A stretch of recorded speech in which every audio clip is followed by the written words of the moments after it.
되고 나서 우리는 내가 부모로서 잘하고 있는 걸까?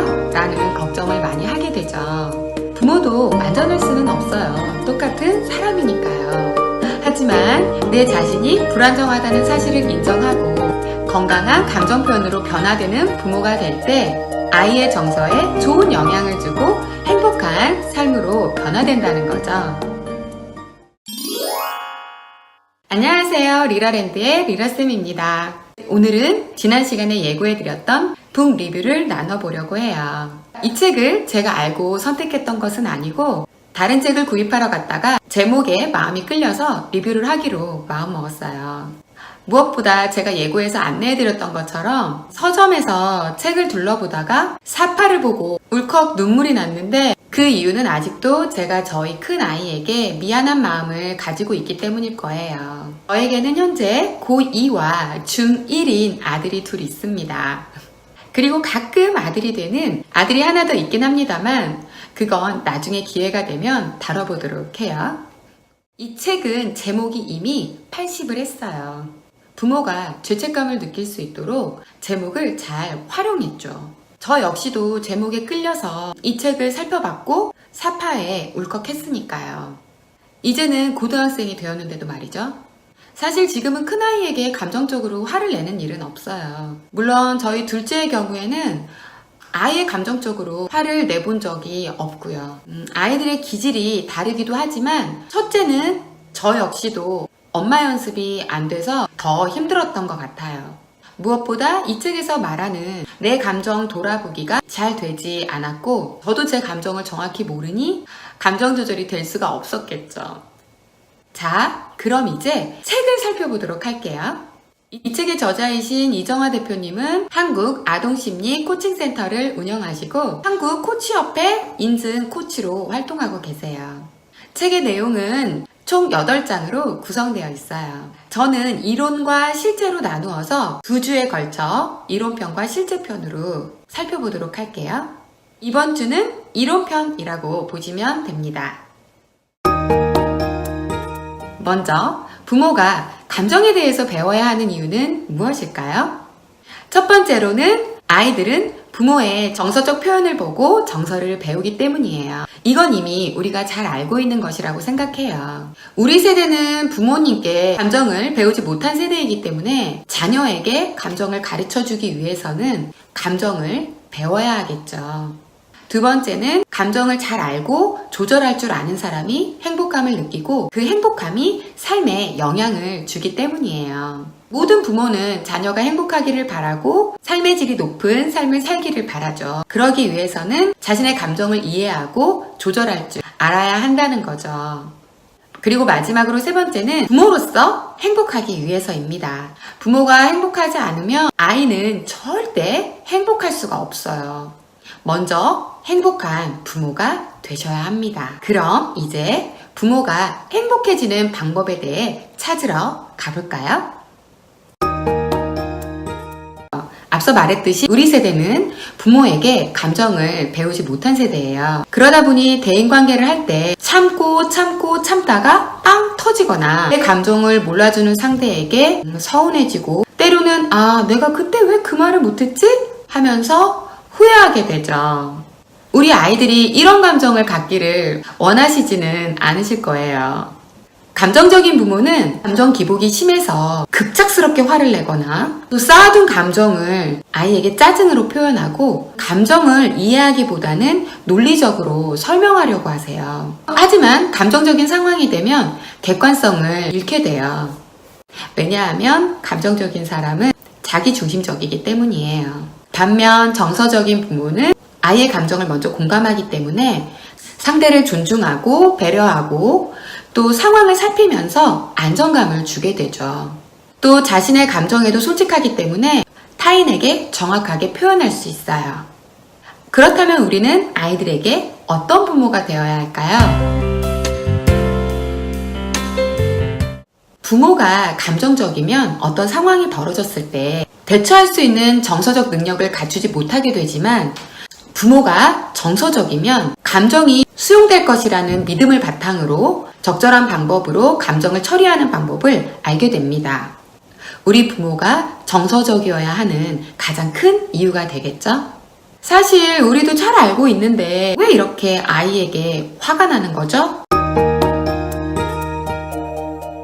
아주 깊은 곳에 있는 부모의 이기심 때문이에요. 상담하면서 자주 듣는 말 중에 하나가 저는 이미 아이에게 마음을 비웠어요 라는 말이에요. 사실 마음을 비우면 화가 나지 않아요. 마음을 비웠다는 것은 포기했다는 것이 아니라 아이를 있는 그대로 수용하고 존중하고 받아들인다는 거예요. 나의 이기심과 욕심에 걸맞는 아이로 이끄는 것이 아니라 아이의 있는 그대로의 모습을 수용한다는 거죠.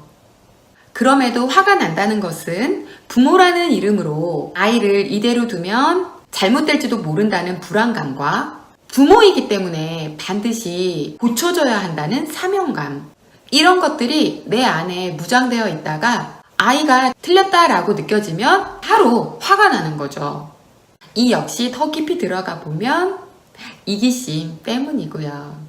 번외로 아이뿐만 아니라 주변의 다른 사람들에게도 화가 나고 짜증이 난다면 자신의 감정에 대해 자세히 살펴볼 필요가 있으세요. 나를 만만하게 봤다고 생각하고 또는 나를 무시한다고 생각해서 화를 내는 일들이 사실은 왜곡된 감정에서 비롯되었을 수 있어요. 또는 아직 자라지 않은 내면 아이의 상처 때문이기도 하고요. 이럴 땐 내면 아이의 아픔과 정서를 이해하고 치유해줘야 해요. 내면 아이가 성장하면 비로소 우리가 성숙한 어른이 되고 또 멋진 부모가 될 수 있겠죠? 이 장은 부모가 가지고 있는 감정들이 아이에게 어떠한 영향을 미치고 있는지 설명하고 있어요. 먼저 분노는 원하는 것이 좌절되었을 때 나타나는 모습이에요. 또 어떤 것에 상처를 입거나 상처가 두려울 때 나타나는 모습이기도 합니다.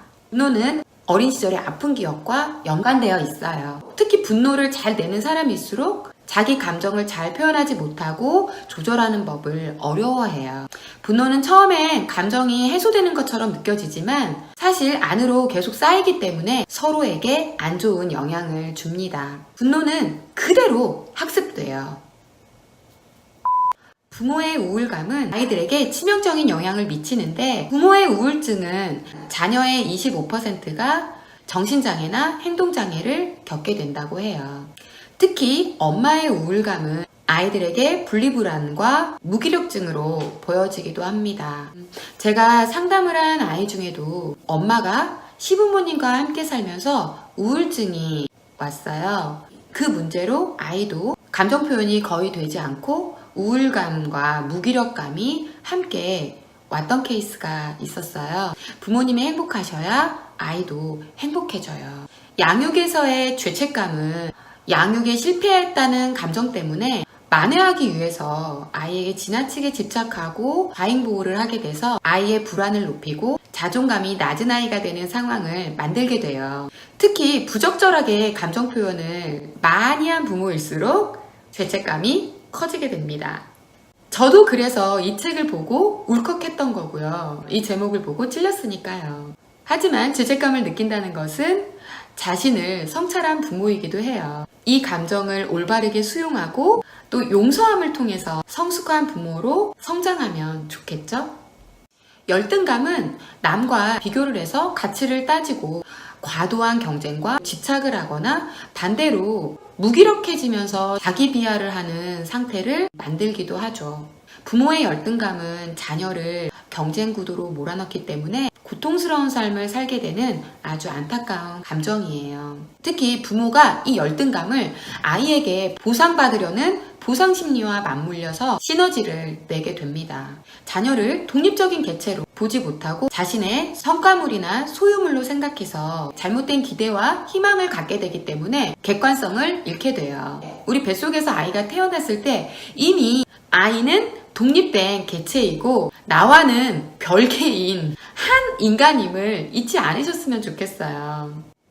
불안은 너무 많이 나오는 말이지만 심리적인 부분에서는 굉장히 중요한 내용이기도 합니다. 사실 불안은 현재의 일이 아닌 미래의 일에 대한 걱정이에요. 불안은 나답게 살지 못하게 하는 요소이기도 하고, 특히 부모의 불안은 아이를 통제하려 하기 때문에 아이가 원하는 방향으로 행동을 하지 않았을 때 분노하게 되죠.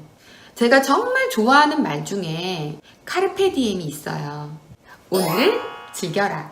오늘에 감사하고 또 지금 이 순간에 집중하는 것, 불안을 해소하는 가장 중요한 열쇠입니다. 부모의 수치심은 부모의 기준이 너무 높은데 자신이나 자녀가 그 기준에 미치지 못했을 때 수치스러워지는 경우가 많아요. 다른 사람에게 자신의 결점이나 또 흠집이 보여졌을 때 자기 비하감으로 우울증에 빠지게 됩니다. 특히 자존감이 낮은 사람일수록 수치심을 쉽게 느끼고 또 타인에게 거부되는 것에 대한 두려움을 가지게 돼요. 우리가 아이를 키우다 보면 거부되거나 비판되는 일이 많아질 수도 있고 나의 의지와 상관없는 결과가 나올 수도 있는데, 그럴 때마다 수치심을 느끼면서 나와 아이에게 부정적인 비판의 말들을 하게 되면 그런 부정적인 경험들이 아이에게는 한번 실패한 일을 하지 않으려고 하는 모습으로 보이게 돼요. 이런 수치심은 부정적인 신념의 말들을 긍정적인 언어로 바꾸면서 항상 자신을 인정하고 수용하는 마음 자세를 갖는 것이 필요해요. 유치함과 미숙함은 감정은 아니지만 행동으로 보이는 정서적인 표현일 수 있어요. 철이 없는 엄마, 또 눈치 없는 아빠. 자신의 감정대로 행동하고 무언가에 의지하려는 모습을 보이는 이런 미성숙한 부모님들의 특징은 상대를 배려하고 헌신하는 욕구가 남들보다 좀 적어요. 그래서 부모는 내가 어른답게 행동하고 있는지 꼭 살펴보셔야 합니다. 상담을 하다 보면 아이랑 같이 싸우셨다는 부모님들이 계세요. 아이와는 친구가 아니기 때문에 싸우는 게 아니라 훈육을 하시는 것이고 또 설명을 해서 깨우치게 하는 게 부모의 역할인데, 싸웠다는 표현 자체가 이미 똑같은 또래가 되신 거예요. 제가 그럴 때마다 말씀을 드려요. 어머님은 친구가 아니고 어머님이시라고. 친구 같은 엄마는 될 수 있지만 친구는 아닌 거죠. 굉장히 길었어요. 이제 끝으로 우리들의 마음속에 있는 부정적인 감정을 잘 이해하고 감사함과 충만함을 느끼면서 행복을 경험할 때 아이도 함께 안정감과 행복을 느낄 수 있다는 것을 강조하고 있어요. 이 감사함과 충만함은 현재를 그대로 받아들이고 또 있는 그대로의 모습을 수용하고 인정할 때 가능하다고 이야기하고 있어요. 우리가 병원에 다녀오면 건강한 것만으로도 되게 감사하죠. 또 뉴스 기사에 나오는 다양한 사건 사고를 보면 착하게 자라고 있는 우리 아이들에게 참 감사한 마음이 들죠. 그게 길지 않아서 문제지만요. 있는 그대로의 모습을 수용하고 감사하면 충만하고 행복해질 수 있음을 꼭 기억해 주세요. 이렇게 내 안에 다양한 감정들을 들여다보고 이해하고 수용하면 비로소 상대방의 감정이 또 우리 아이의 감정이 보이고 공감과 수용이 가능해져요. 이런 작업을 거쳐서 제대로 감정을 나누고 소통하게 된다면 우리는 보다 나은 성숙한 부모가 될 거라고 생각해요. 다음 시간에는 나의 감정을 살피고 아이의 감정을 수용하는 실제편을 함께 나눠보도록 할게요. 이번 한 주는 나의 마음을 들여다보고 또 아이의 마음을 공감하는 소중한 시간들이 되시기를 바랍니다. 이번 한 주도 행복하세요. 감사합니다.